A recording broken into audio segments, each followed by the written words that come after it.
Nós estamos iniciando hoje uma série expositiva, uma jornada do Evangelho de Jesus, escrito por Marcos. Uma exposição de Marcos que descreve Jesus como o servo sofredor. Hoje pela manhã eu fiz uma introdução sobre esse Evangelho, tratando sobre a autoria do livro, a data, propósito, público, e nós meditamos brevemente no primeiro verso.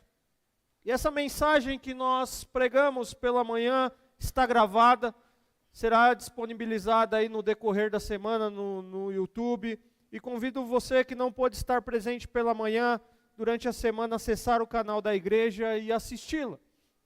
O nosso desejo, ao fazer essa introdução e gravá-la e disponibilizá-la, é para que a gente não precise ficar repetindo as questões introdutórias desse livro todas as vezes que nós fomos pregar ou que nós fomos expor um trecho do livro. Mas hoje, introduzindo essa série, é necessário fazer alguns destaques para que você acompanhe as nossas reflexões durante esses meses.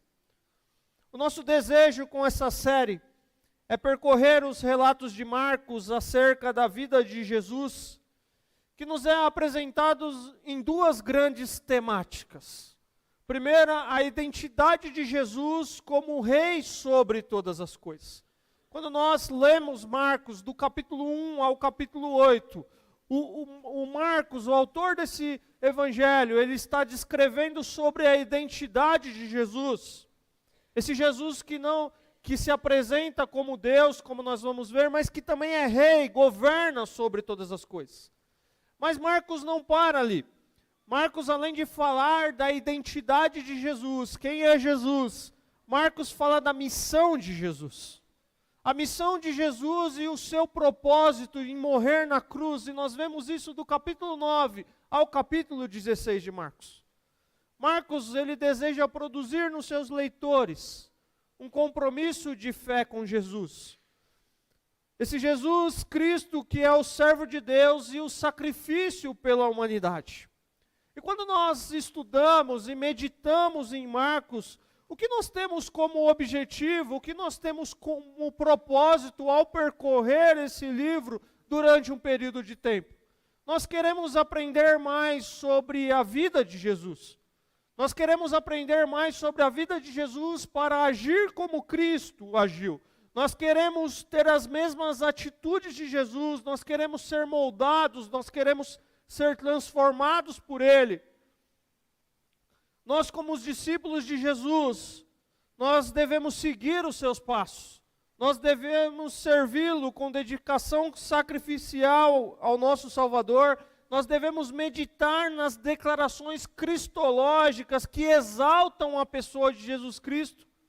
E nesse livro nós também somos desafiados a seguir a Jesus e a estarmos comprometidos com o nosso Senhor. Nós somos desafiados a fundamentar a nossa vida no Evangelho e a exaltar e a glorificar a pessoa de Cristo. É isso que nós temos como objetivo e como proposta ao meditar e ao pensar nesse livro de Marcos. É olhar para a identidade de Jesus, quem é Jesus, o que diziam que ele era, como Marcos apresenta e responder a pergunta, quem é Jesus para mim e para você? É olhar para a missão de Jesus, olhar para o propósito de Jesus ao morrer na cruz e entender se nós de fato estamos alinhados com isso e nos rendemos a isso. E para isso eu quero abrir essa série convidando você a abrir sua Bíblia comigo em Marcos. Marcos capítulo 1. Nós leremos do versículo 1 ao versículo 13.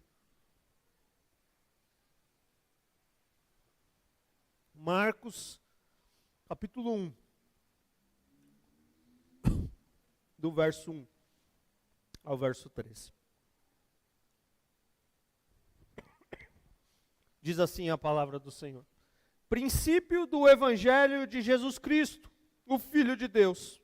Conforme está escrito no profeta Isaías, enviarei à tua frente o meu mensageiro, e ele preparará o teu caminho. Voz do que clama no deserto, preparem o caminho para o Senhor, façam veredas retas para ele. Assim surgiu João, batizando no deserto, e pregando um batismo de arrependimento para o perdão dos pecados. A ele vinha toda a região da Judéia e todo o povo de Jerusalém, confessando os seus pecados, eram batizados por ele no rio Jordão. João vestia roupas feitas de pelos de camelo, usava um cinto de couro e comia gafanhotos e mel silvestre. E esta era a sua mensagem: depois de mim vem alguém mais poderoso do que eu, tanto que não sou digno nem de curvar-me e desamarrar as correias das suas sandálias. Eu os batizo com água, mas ele os batizará com o Espírito Santo. Naquela ocasião, Jesus veio de Nazaré da Galileia e foi batizado por João no Jordão. Assim que saiu da água, Jesus viu o céu se abrindo e o Espírito descendo como pomba sobre ele. Então veio dos céus uma voz: Tu és o meu Filho amado, de ti me agrado. Logo após o Espírito o impeliu para o deserto. Ali esteve 40 dias, sendo tentado por Satanás. Estava com animais selvagens e os anjos o serviam. Palavra do Senhor para nós nessa noite. Pai, nós já declaramos que nós precisamos do Senhor. E nós precisamos de fato do Senhor, Pai. Que o Teu Espírito Santo fale aos nossos corações, ó Pai. Que o Senhor, na sua soberania, que o Senhor no seu governo sobre a sua igreja, o Senhor no seu governo sobre as nossas vidas, ó Pai, aplique essa palavra aos nossos corações. Que o Teu Espírito Santo, ó Pai, fale e que nós possamos ouvir a sua voz. Essa é a minha oração em nome de Jesus. Amém.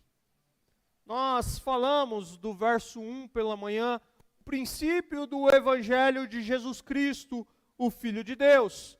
E esse ponto eu vou repetir algumas coisas que eu falei pela manhã, para que aqueles que não estavam estejam aqui na mesma sintonia que nós. Mas é muito comum os escritores da antiguidade começarem o seu livro com uma descrição formal, descrevendo o propósito do livro, ou como uma linha de abertura tratando do primeiro assunto discutido.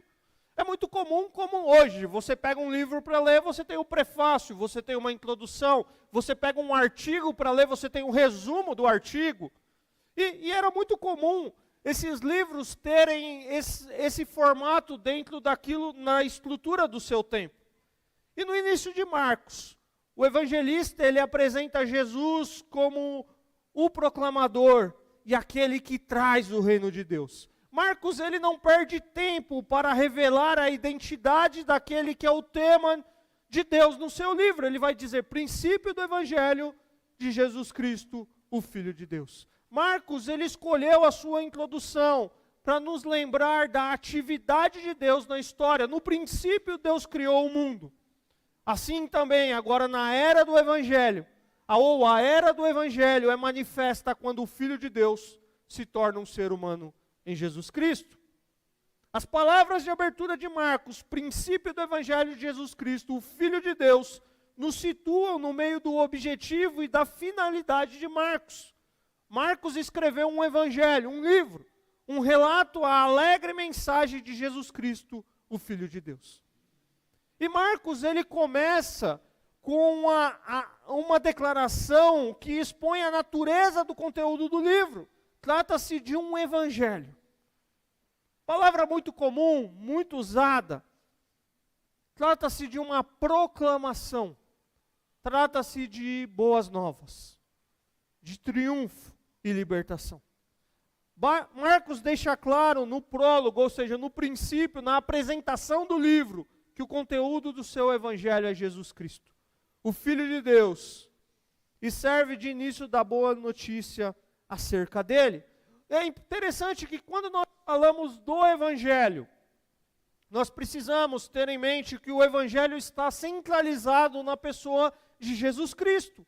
O conteúdo do Evangelho é Jesus Cristo. A sua vida, a sua obra, morte, ressurreição, governo, a sua segunda vinda. Jesus, ele é apresentado como o Filho de Deus, o Cristo. E é interessante também que Cristo é a palavra grega, equivalente ao hebraico, ao aramaico, ali nas suas traduções de Messias. e significa ungido, no sentido de alguém escolhido por Deus para uma tarefa especial, nesse caso, introduzir o reino de Deus. O Evangelho, introduzido aqui por Marcos, é a história da salvação em Jesus. É o poder, é a manifestação da graça de Deus em Cristo Jesus, que se entregou pelos nossos pecados para nos salvar, nos reconciliar e nos regenerar, ou seja, nos dar uma nova vida, para uma viva esperança, segundo a vontade de Deus. Quando nós olhamos para o relato bíblico e nós lemos as Escrituras, na queda, quando o pecado entra no mundo, ocorre uma separação, ocorre um rompimento do homem com Deus, do homem consigo mesmo, do homem com o outro e do homem com o meio em que ele vive. A queda, desde Adão e Eva, o pecado e as suas consequências, é o grande problema da humanidade. Se você acha que tem um grande problema, e talvez tenha, aos seus olhos e aos nossos olhos, dentro do contexto que nós vivemos, mas eu quero dizer que o grande problema que nós carregamos no nosso DNA é o pecado que nós herdamos de Adão e Eva. Esse é o grande problema da minha e da sua vida, que só é resolvido quando o Evangelho é apresentado, nós cremos nesse Evangelho e nós vivemos a restauração que Cristo nos dá. Na queda, surge ou é evidenciada a necessidade do Evangelho. A salvação em Cristo Jesus. E quando Jesus vem, Ele nos salva, Ele liga o homem com Deus, consigo mesmo, com o outro e com o meio que ele vive. A queda causa um rompimento, mas Jesus religa. E o Evangelho nos mostra esse Deus presente e esse Deus ativo.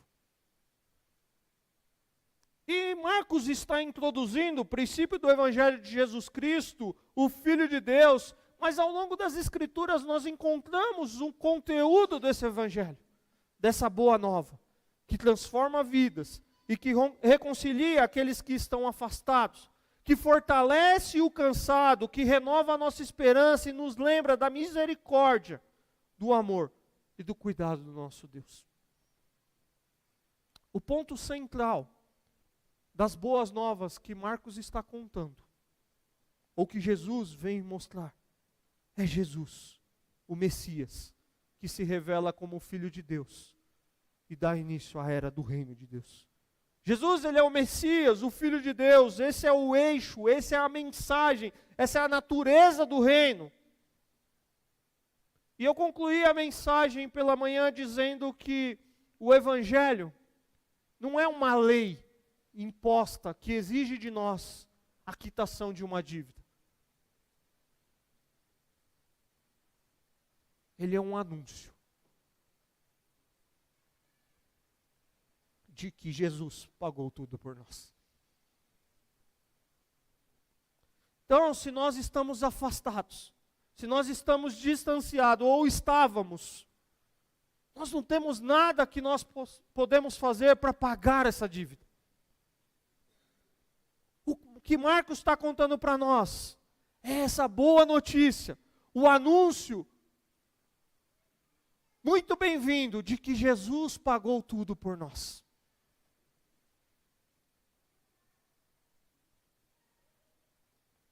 E eu citei Gruden, um teólogo, que diz assim: o mais impressionante milagre de toda a Bíblia é o fato de que o Filho de Deus infinito, onipotente e eterno tornou-se homem e juntou-se à natureza humana para sempre.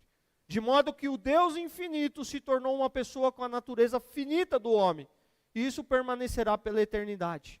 O mais profundo milagre e o mistério mais impenetrável de todo o universo. O meu convite para você, nessa noite, que ainda não se rendeu ao Evangelho, que você se renda a Cristo Jesus. Para você que ainda não se prostrou diante de Cristo Jesus, que você se prostre diante dele. O Messias, o Filho de Deus, que entregou a sua vida por pecadores como eu e você. Agora, o mais interessante, quando nós começamos a ler Marcos, é que o Evangelho não é um jeitinho brasileiro. O Evangelho não é um improviso da parte de Deus. O Evangelho não é um plano para uma situação que não deu certo, ou uma situação que fugiu do controle de Deus. O Evangelho é a promessa de Deus, desde lá do Éden. Gênesis capítulo 3, verso 15. Abre aí comigo. Gênesis 3, 15, ainda no jardim. Depois que o homem peca, olha o que diz.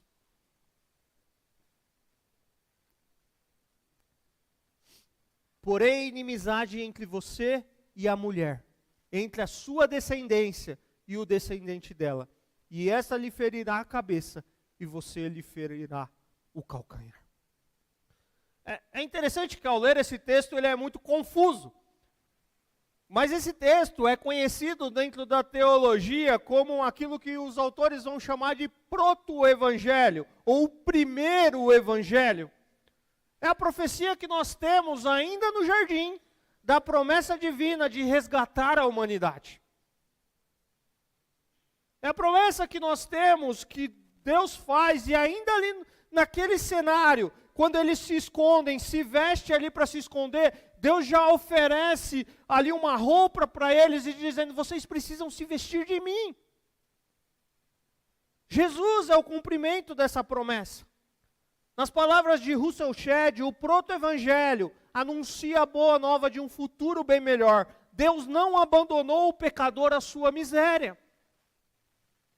O evangelho, queridos, não é gambiarra, não é um jeitinho. Quem já teve Fusca aqui? Fusca é um carro bom de fazer gambiarra, não é? Quebrar o cabo do acelerador. E aí, você chama alguém, ou você mesmo entra ali, que o pessoal fazia isso, né? Entrava ali e você colocava, sei lá o quê, e fazia uma gambiarra. Para quê? Para poder chegar até o destino e depois trocar o cabo do acelerador. O evangelho não é isso, queridos. O evangelho é plano de Deus. E Marcos, ele introduz aqui, não tendo como os outros evangelistas, a preocupação de estabelecer a genealogia de Jesus, as condições do seu nascimento. Ele tem como objetivo estabelecer o cumprimento das palavras dos profetas.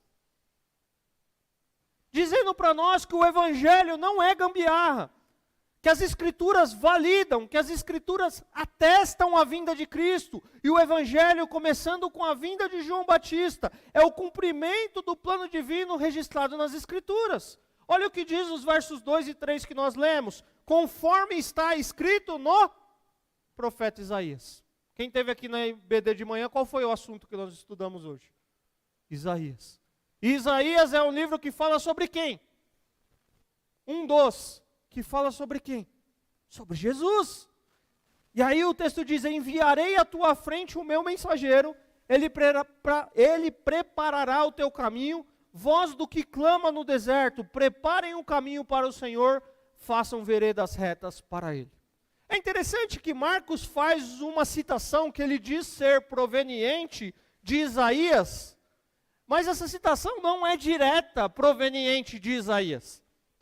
O verso 2, Marcos pega textos de Êxodo, Marcos pega um texto de Malaquias, e o 3 sim é uma citação direta. Então por isso que ele diz, conforme diz o profeta Isaías, mas o que diz o profeta Isaías não está no 2, está no 3. Vai lá comigo para Êxodo 23, verso 20.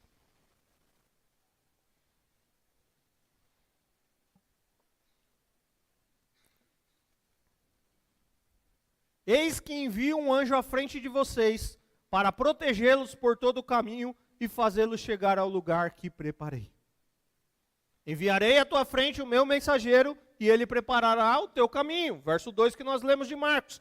Malaquias 3:1, a primeira parte.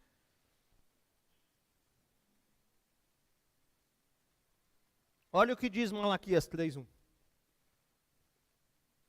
Vejam, eu enviarei o meu mensageiro, que preparará o caminho diante de mim.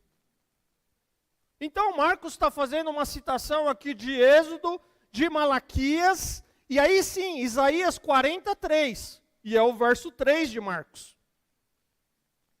Isaías 43. Uma voz clama, no deserto preparem o caminho para o Senhor. Façam no deserto um caminho reto para o nosso Deus. Marcos não tem objetivo aqui de descrever a genealogia, embora seja importante. Não tem como objetivo descrever o que envolveu o nascimento de Jesus, embora isso é muito importante e os outros evangelhos fizeram isso, evangelistas. O que Marcos tem aqui como proposta é apresentar e dizer para nós, entre aspas, o evangelho não é gambiarra. O evangelho não é um plano que não deu certo. O evangelho é promessa de Deus, que começa lá em Gênesis capítulo 3, verso 15, ou antes disso, enfim, em todas as escrituras nós vemos o evangelho. E aqui, veja o que diz Isaías, é isso que Marcos está dizendo para nós. O que Marcos diz para nós é que a preparação da vinda do Messias, de Jesus, ela foi prevista, ela foi profetizada. Ele lembra os seus leitores da promessa de Deus e dá ênfase que aquele que estava vindo era o Messias, o Filho de Deus. E esse mensageiro que o texto nos diz, ele é João Batista. Ele é o precursor de Jesus, divinamente ordenado. Ele irá preparar o caminho do Senhor ao conclamar a nação ao arrependimento. Sua tarefa é preparar o coração das pessoas para receber o Messias. Veja, vai vir alguém que vai preparar o coração do povo para que eles recebam aquele que é o Messias. E aí nós temos então, a partir do verso 4 até o verso 8, a descrição do pregador do Evangelho. E o texto nos diz, assim surgiu João Batista, batizando no deserto e pregando um batismo de arrependimento para o perdão dos pecados. A ele vinha toda a região da Judéia e todo o povo de Jerusalém, confessando os seus pecados, eram batizados por ele no Rio Jordão. João vestia roupas de pelo de camelo, usava um cinto de couro e comia gafanhotos e mel silvestre. Tem coragem? Banquete da janta, pós-culto? Não vou entrar nesses aspectos. Mas é interessante que ao lermos as palavras de Marcos sobre João Batista, a importância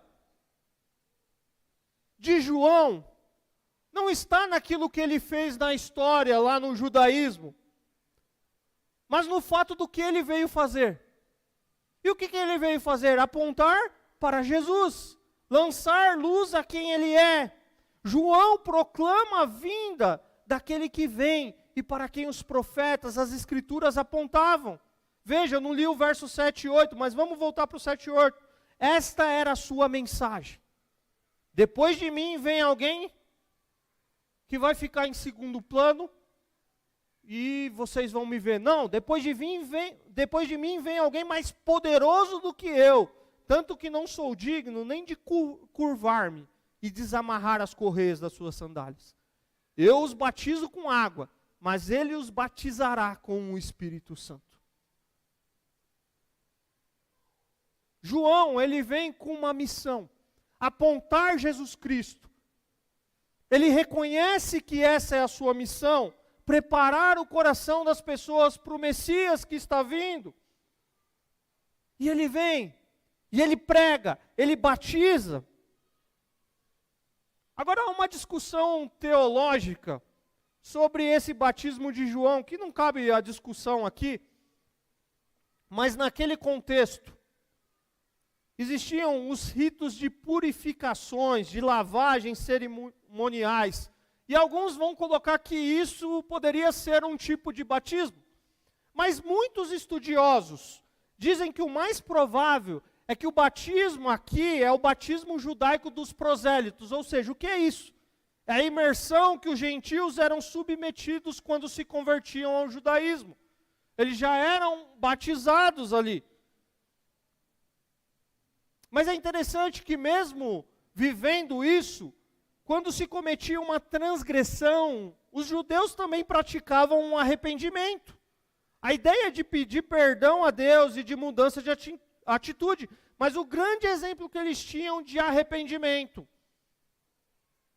era quando os judeus, ou melhor, os gentios, decidiam obedecer aos ensinamentos do Deus de Israel. E aí confessavam isso e eram batizados. Agora pensa comigo, queridos.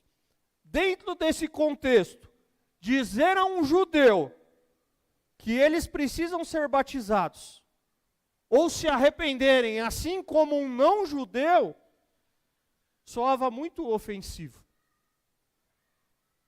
Porque contrariava uma parte da crença daquele grupo judaico, já muito fragmentado naquele período, mas que predominava que sobre a salvação. Boa parte deles entendiam que se a pessoa tivesse nascido em família judaica e não rejeitasse a lei de Deus, ela seria salva. Esse era o entendimento daquele período que Marcos está apresentando Jesus. Se a pessoa nasceu de uma família judaica e ela não rejeita a lei de Deus, então ela é salva. É interessante que esse talvez é um dos pensamentos muito comum, ainda quando nós aplicamos ao cristianismo. Porque nós achamos que ao crescer na igreja, porque os nossos pais eram crentes, porque os nossos avós eram crentes, nós somos salvos. É bem verdade que ter uma influência dentro de casas de pessoas cristãs nos aproximam e muitas vezes nos livram de viver longe desse mundo em que nós vivemos. Mas a salvação, queridos, só é para aquele que se curva diante de Cristo Jesus. Tem um momento que mesmo aquele que cresceu dentro da igreja, mesmo aquele que ouviu a palavra de Jesus desde pequenininho, ele precisa dizer: eu confesso Jesus como meu Senhor e Salvador. E um aspecto muito central e particular do batismo de João era o fato de que todos devem se aproximar de Deus nas mesmas condições. Ele pregava um arrependimento de batismo e perdão de pecados com o objetivo de preparar as pessoas para aquele que é mais poderoso e que estava por vir. Conseguiram entender? O judeu tinha em mente o quê? Eu estou dentro, sou o povo da promessa, eu estou nesse processo. E aí João Batista vem e diz assim: não é bem assim não, precisa ter arrependimento. Mas além de ter arrependimento, eu ainda vou complicar, nem chegou ainda, mas vai chegar alguém mais importante que eu, que ele não vai batizar com água, ele vai batizar com o Espírito. Porque esse batismo que eu estou fazendo, ele é simbólico, ele é provisório. Tem um mais permanente e poderoso por vir. O batismo com o Espírito Santo. Que vai ser uma das marcas da era messiânica nas profecias. Era, na verdade, uma das marcas dessa era messiânica nas profecias do Antigo Testamento. João diz aqui que Cristo faria o verdadeiro batismo com o Espírito Santo. Enquanto o batismo de João era com água, ou seja, exterior, o de Jesus Cristo era com o Espírito, ou seja, interior. Agora é necessário nascer de novo. É a obra da regeneração. Nós somos batizados pelo Espírito Santo quando nós somos alcançados pela graça de Deus em Cristo Jesus. Quando nós nascemos de novo, nós recebemos o selo, a continuação do texto que eu abri o culto hoje, Efésios capítulo 1. Quando nós recebemos o selo, quando nós nascemos de novo, nós recebemos o selo, a marca da Trindade. E essa marca é o batismo com o Espírito Santo. Nós somos regenerados com o Espírito Santo e separados por Cristo. Quem nos batiza com o Espírito é o próprio Cristo, quando nós cremos na sua morte e na sua ressurreição, na sua obra. A palavra de Deus nos ensina que devemos nos arrepender.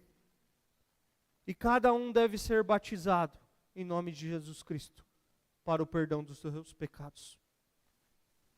Queridos, o meio que nós temos de nos apropriarmos do plano de Deus, desde a fundação do mundo, é arrependimento e fé. Não tem gambiarra, não tem jeitinho brasileiro. A Bíblia nos dá o caminho, é arrependimento e fé. E o batismo, agora não o do Espírito Santo, mas o batismo nas águas, como nós entendemos hoje, ele representa, ele simboliza a morte desse velho homem ou dessa velha mulher para uma vida nova em Cristo Jesus. E se você nasceu de novo, e se você já foi alcançado pela graça de Deus, se você já confessou os seus pecados a Cristo Jesus, aqueles que nós herdamos desde Adão e Eva, você foi batizado pelo Espírito.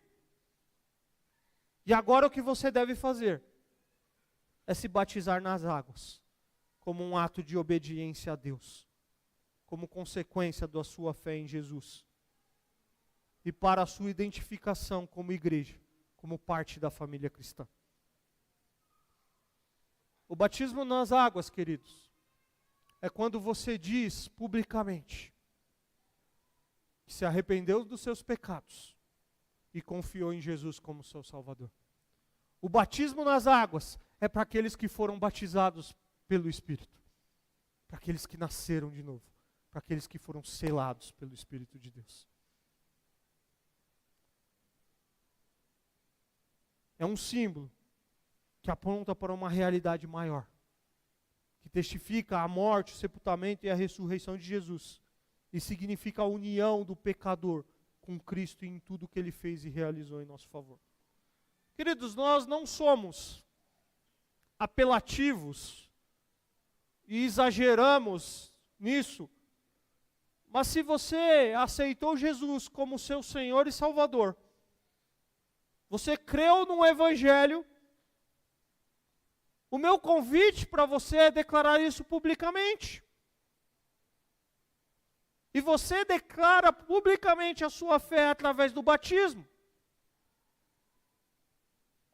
Se Jesus já falou com você, se você já entendeu que é um pecador, se você já confessou os seus pecados, o meu convite é para que você declare publicamente aquilo que já aconteceu dentro do seu coração.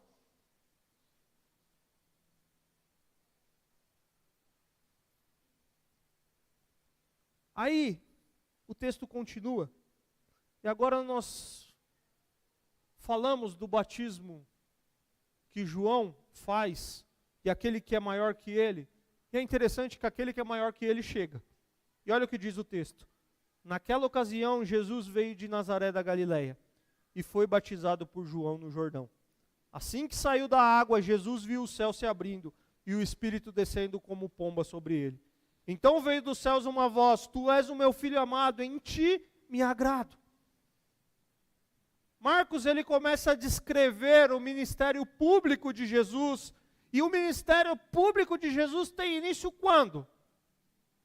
Com o batismo. Batismo confirmado pelo Espírito Santo, por Deus, o Pai. Já falei isso aqui em outras ocasiões, a grande mensagem de Marcos é mostrar que o Filho de Deus entrou no mundo como servo e veio para dar a sua vida pelos pecadores. E aí nós olhamos para isso e falamos, mas Jesus precisava ser batizado? E o que eu acho mais lindo quando nós vemos os relatos do batismo de Jesus, é que nós vemos a Trindade sendo revelada.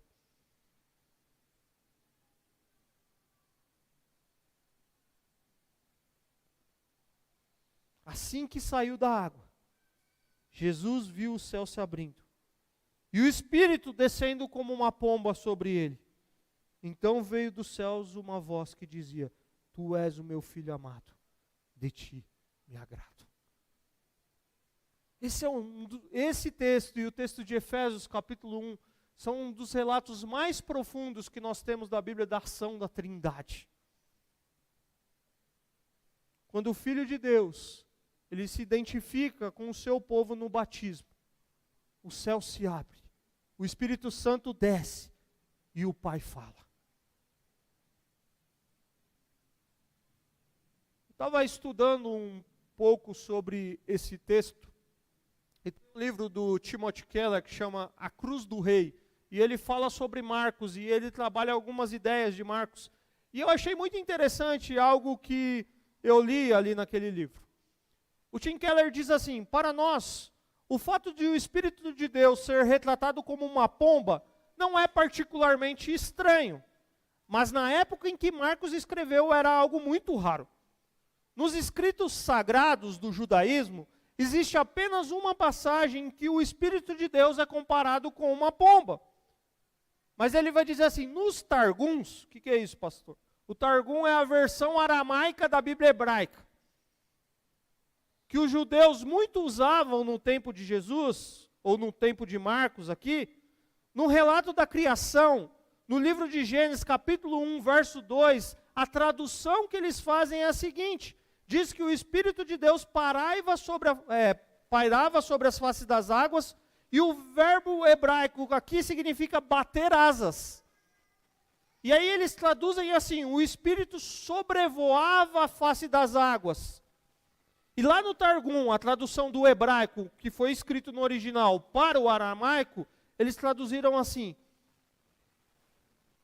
a terra era sem forma e vazia, e havia trevas sobre a face do abismo. E o Espírito de Deus pairava sobre a face das águas como uma pomba.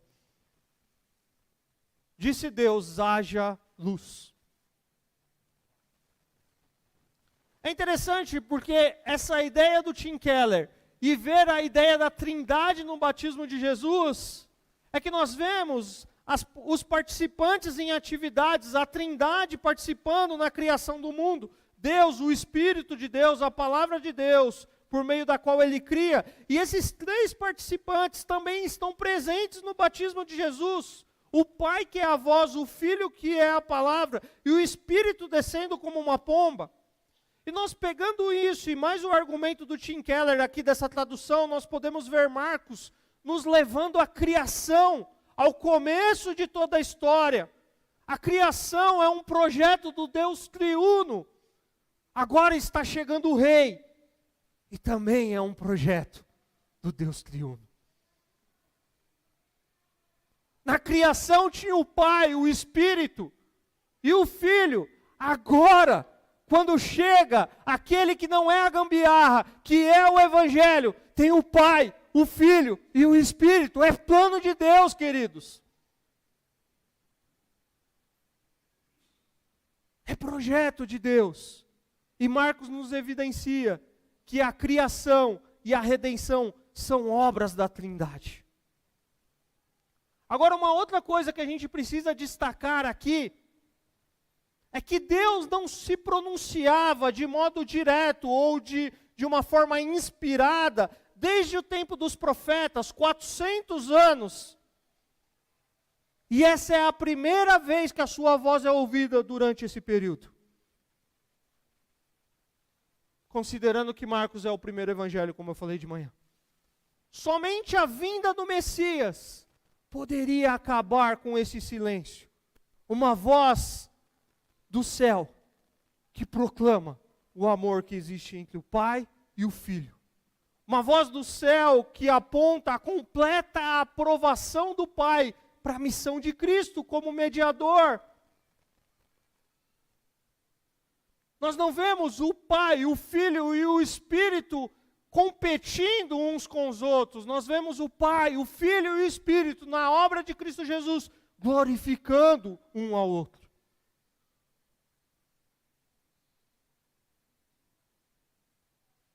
Quando nós olhamos para a Trindade, esse é um tema muito amplo.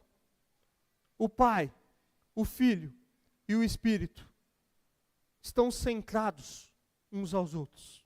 Estão adorando uns aos outros. Estão servindo uns aos outros.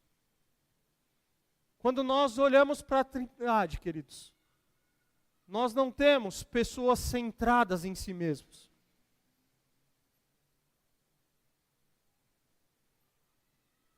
O Pai, o Filho e o Espírito caracterizam em sua essência por um amor que se doa um pelo outro.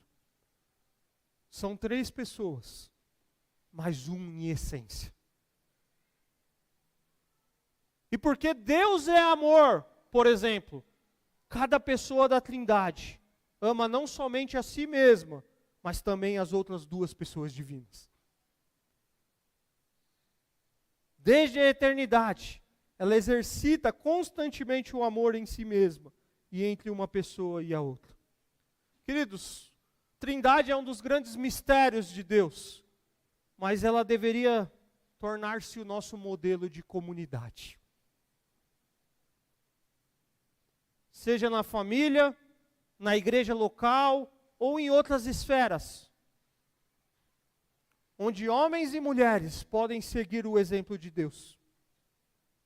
E quando nós aprendemos com o exemplo das Escrituras, nós olhamos para o relacionamento do Pai, do Filho e do Espírito, nós deixamos de ser centrados em nós mesmos, nos nossos interesses pessoais, tudo girar em torno de nós, e nós viveríamos mais um amor de doação uns pelos outros. Os nossos casamentos seriam diferentes. Os nossos relacionamentos entre amigos seriam diferentes. A nossa vida comunitária seria diferente. A Trindade nos ensina muitas coisas. E aqui no batismo de Jesus, nós vemos uma pequena amostra disso. Presente, nos lembrando da criação e nos ensinando o relacionamento que um se glorifica no outro. Mas o texto termina aqui na parte que nós lemos, com os versos 12 e 13. E o texto diz que Jesus é guiado para o deserto, para a tentação de Satanás. Logo após, o Espírito o impeliu para o deserto. Ali estava 40 dias sendo tentado por Satanás. Estava com os animais selvagens e os anjos o serviam. Nós estamos lendo o texto juntos aqui. O que seria mais perceptível depois de uma introdução desta sobre Jesus? Ele foi apresentado como Filho de Deus. Ele foi batizado como uma introdução do seu ministério público. Nós vemos a Trindade participando disso. E o que poderíamos esperar, talvez ao ler o texto, é que o Espírito Santo apresentasse Jesus como Messias, o Filho de Deus, para que toda a humanidade pudesse o aplaudir com seu poder e o adorar, mas não é isso que ocorre. O Espírito de Deus guia Jesus para o deserto. E lá Jesus tem uma batalha com Satanás. Passagem conhecida como a tentação, ou a aprovação do Filho de Deus. É interessante que Marcos ele é muito conciso no relato da tentação de Jesus. Mateus e Lucas, por exemplo, detalham muito mais. Mas mesmo sendo conciso, Marcos trata Satanás como uma realidade e não como um mito. Foi uma tentação real, aconteceu, não foi simbólica. E a tentação de Jesus não é descrita para nós como uma circunstância ou uma dificuldade que é resultado de uma falha, de um pecado da parte de Jesus. É algo de alguma forma orquestrado por Deus. Deus o testa, o prova com o desejo de o aprovar. É parte da disciplina divina. Mas Satanás é hostil. Ele testa com hostilidade, com a intenção de vencer Jesus e o fazer desviar da sua missão. Citando aqui as palavras de Hernandes Dias Lopes, entre aspas, ele diz assim: a tentação de Jesus estava no plano eterno de Deus. No Jordão, o Pai testificou a seu respeito e ficou provado que ele era o Filho de Deus. Mas no deserto, ele foi tentado para provar que era o homem perfeito. No Jordão, ele identificou-se com um homem a quem veio salvar, mas no deserto, ele provou que podia salvar o homem, porque ali triunfou sobre o diabo. Marcos não nos conta detalhes da tentação de Jesus. E ficaria muito vago se a gente não fosse para os detalhes. E os evangelhos sinóticos, como eu falei da manhã, ou seja, vistos pelo mesmo ângulo, Mateus e Lucas citam. E se você for lá para Mateus, capítulo 4, versos de 1 a 11, ele nos conta, e vemos que Satanás ele apresentou uma oportunidade real de Jesus pecar. E Jesus o derrotou utilizando a palavra. Está escrito. Olha o que diz. Nós não vamos ler o texto, mas se você folhear aí sua Bíblia em Marcos, olha como começa. Se és filho de Deus, manda que essas pedras se transformem em pães. E aí Jesus olha para Satanás e diz assim: está escrito, nem só de pão viverá o homem, mas de toda a palavra que procede da boca de Deus. Citação de Deuteronômio. Jesus está no deserto, está com fome, necessidade física, olha para essas pedras e fala para ela virar pão. Você não é esse cara que João está falando aí? Você não é esse cara que eu conheço? E aí ele leva ele para um altar, para uma parte bem alta do templo. Ele diz assim: se és filho de Deus, joga-te daqui para baixo.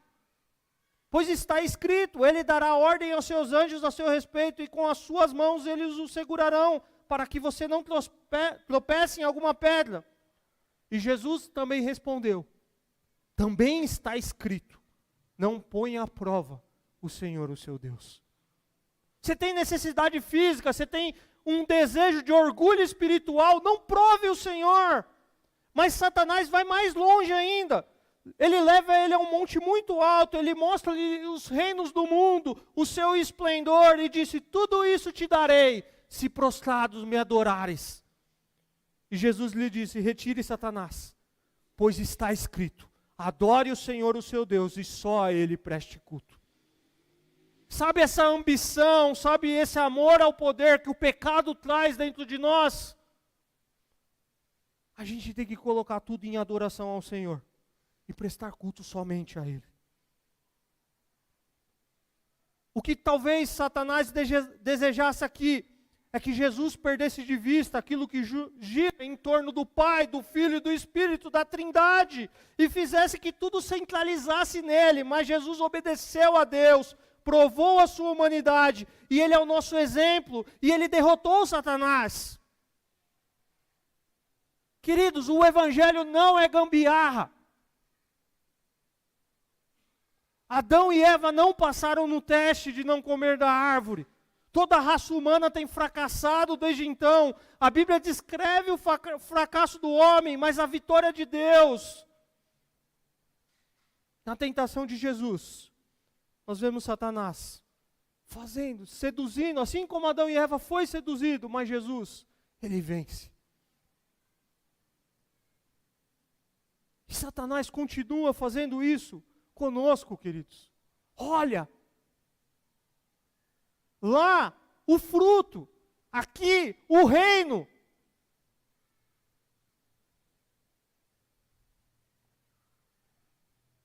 Coma lá no jardim o fruto, aqui a fome. Diz para as pedras virarem pão. Lá dizendo você vai ser como Deus, aqui dizendo você vai ser como Deus. É isso que Satanás continua fazendo hoje, queridos. O pecado nos seduz com essas três coisas. No jardim com Adão e Eva, Satanás venceu. Na tentação de Jesus, Jesus venceu. Mas Satanás continua nos seduzindo. Com o nosso olho, com a nossa carne, com a nossa soberba. Mas com Jesus nós podemos vencer. Veja as palavras de João. 1 João 2, de 15 a 17.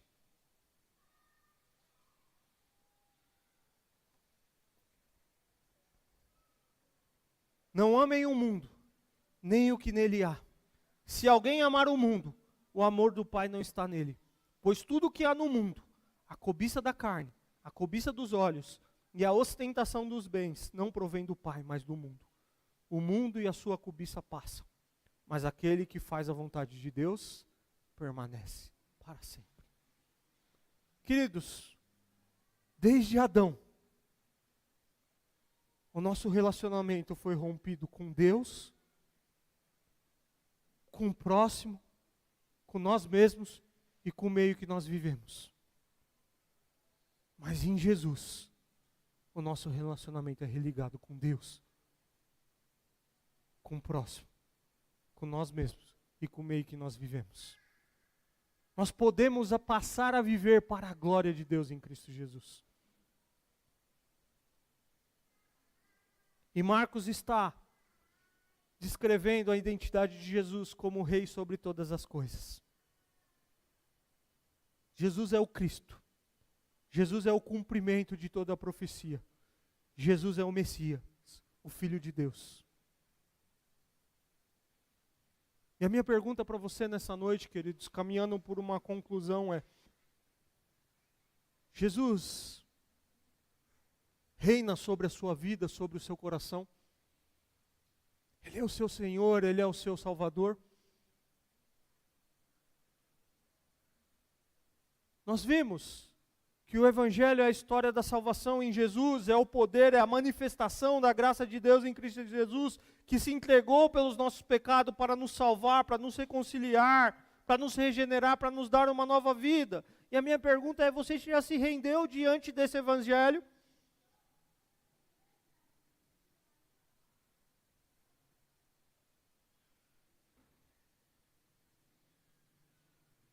Por meio de um ato da Trindade, Deus proclama que Jesus é o seu Filho.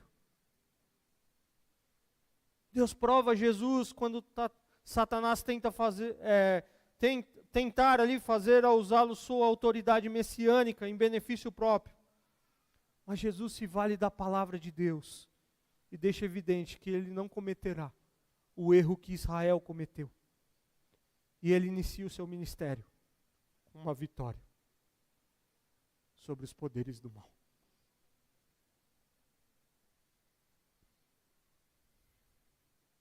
A chegada de Jesus, queridos, indica aquilo que Paulo vai chamar em Gálatas 4:4, da plenitude dos tempos. Diz assim em Gálatas 4:4: mas quando chegou a plenitude do tempo, Deus enviou o seu Filho, nascido de mulher, nascido debaixo da lei, a fim de redimir os que estavam sob a lei, para que recebêssemos a adoção de filhos. Para que recebêssemos a adoção de filhos. É o momento em que o plano de Deus para a salvação da humanidade se realiza. Queridos, Jesus veio a esse mundo com uma missão. A missão de salvar.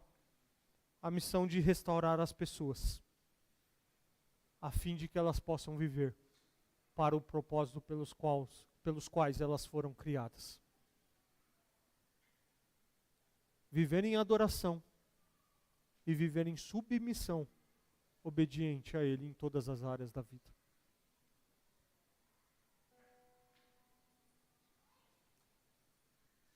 Princípio do Evangelho de Jesus Cristo, o Filho de Deus.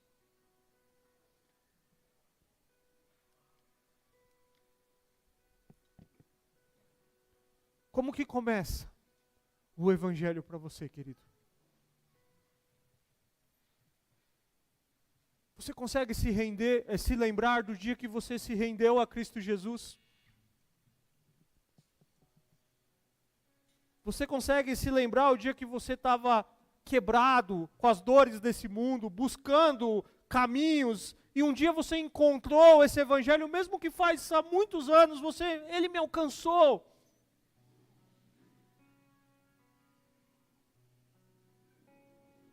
Esse mesmo Evangelho continua nos alcançando outros,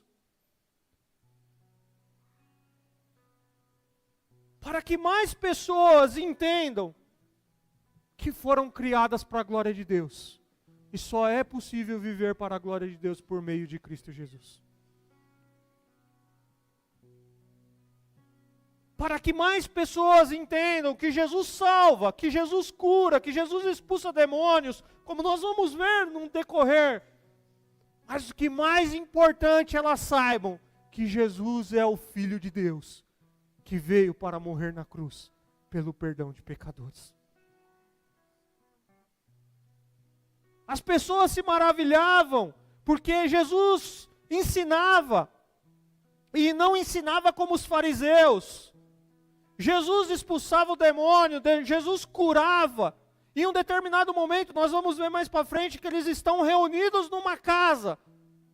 Não cabe ninguém, os amigos colocam um paralítico sobre o teto, arrumam um jeito daquele cara entrar, e Jesus olha para aquele e fala: os seus pecados estão perdoados.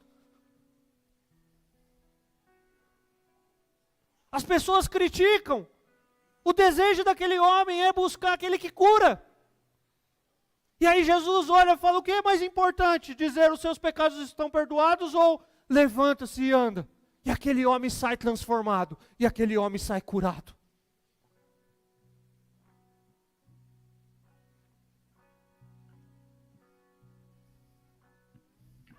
O Evangelho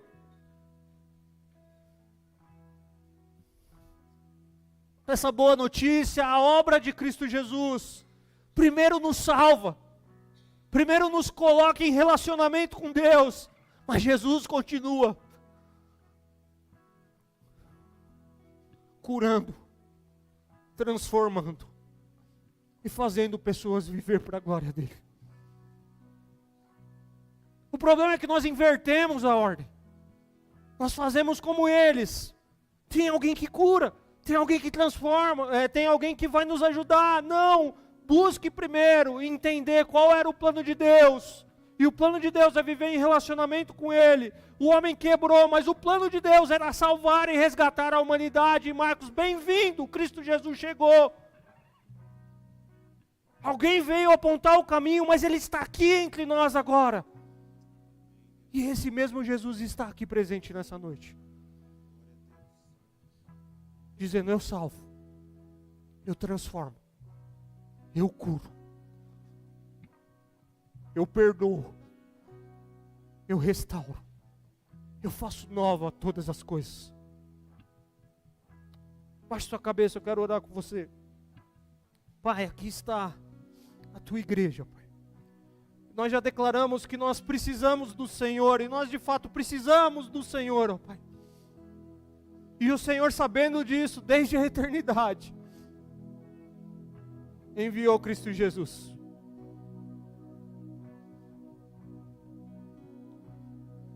Para nos salvar, para nos redimir, para nos dar uma nova vida, para nos dar uma nova natureza, para nos colocar em relacionamento com o Senhor, para viver as coisas da criação em relacionamento com o Senhor, ó Pai. Mas o problema é que muitas vezes nós escolhemos viver longe do Senhor. Não porque é um ato pensado, calculado, mas porque o nosso coração pecaminoso vai nos levando para longe de Ti e nós nos acostumamos com isso. E tudo se torna normal, nada mais é pecado. Aí o Senhor olha para nós e fala assim: opa, tem pecado aí dentro. O seu DNA é pecador, e eu quero colocar o meu sangue, a minha cruz, a nova vida que eu te dou aí dentro de você. Eu quero te transformar, eu quero te salvar, eu quero te curar. Por nós mesmos, nós não podemos vencer, ó Pai, muitas vezes aquilo que Satanás coloca diante de nós, ó Pai, mas em Jesus, no Senhor, nós podemos vencer. Nós podemos não amar o mundo, as coisas que há no mundo, as coisas que procedem do mundo, mas amar ao Senhor.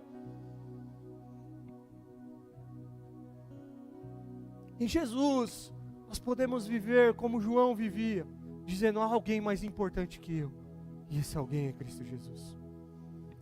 Transforma o nosso coração, Pai, transforma as nossas vidas. Essa é a nossa oração em nome de Jesus, amém.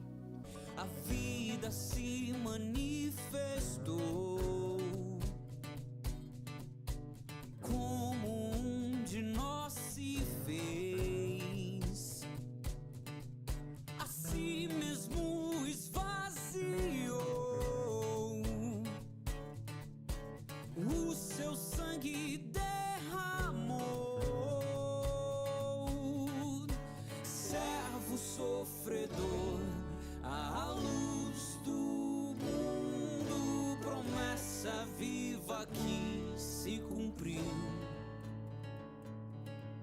palavra que nos leva das trevas à luz.